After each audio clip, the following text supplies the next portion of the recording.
Sky Sports have just received a legal notice from Nottingham Forest regarding Gary Neville's deplorable reaction to the Stuart Attwell tweet from a couple of weeks ago, and it's safe to say that they're proper bricking it. For those of you who missed it, Neville claimed that Forest's statement was akin to that of a mafia gang, while also adding that the club were embarrassing, horrendous, behaving like petulant children, and would pay heavily for it. As it turns out, the only ones currently paying for it are Sky. After Forest lawyers got involved, they wet the bed and removed an article on their website in which Neville stated that Clattenburg's resignation was not surprising. Well, no shit, Sherlock. When you're using your audience of millions to point blank tell a man that he has to resign, chances are he'll eventually cave into the pressure. Also, how the fuck is this punditry? Neville's job is to analyze what's happening on the pitch, not dictate how others should or shouldn't live their lives. This is quite clearly a case of a man who's gotten too big for his boots and started believing in his own hype. He states his opinions as though they were facts and looks down on anyone who isn't in agreement with them. At the end of the day, the people who actually matter are fans, players, coaching, and backroom staff, not some blokes in a suit spouting bollocks in a multi-million-dollar studio. The way the Premier League, PGMOL, and broadcasters have reacted to Forest questioning match officials is typical of authoritarian bureaucracies that seek to keep power in spite of their blatant incompetence. All they do is crack down on criticism of any sort, much of which is valid, and act like they're the victims as opposed to the perpetrators. Sky's bullshit in particular knows no bounds. When asked why they decided to withdraw the aforementioned article,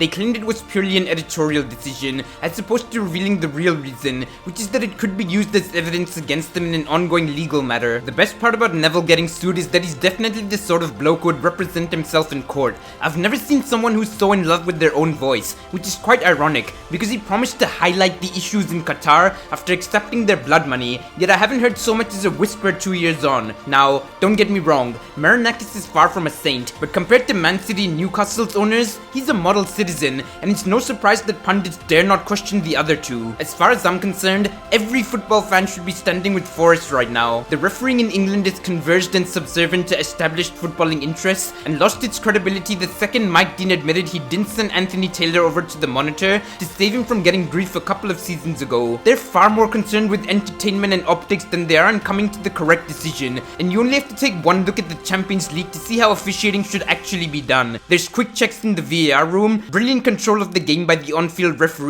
which in turn allows it to flow, little to no drama in regards to any big decisions, and the focus entirely on the actual football being played, which is exactly how it should be. While legal action is unlikely to result in anything substantial from Forest's perspective, at the very least, it might put some of these pundits like Gary Neville in line and make them think twice before behaving like the megalomaniacs they are in front of camera. That's my take on it. Do let me know yours down below, and I'll catch you in the next one, folks. Peace.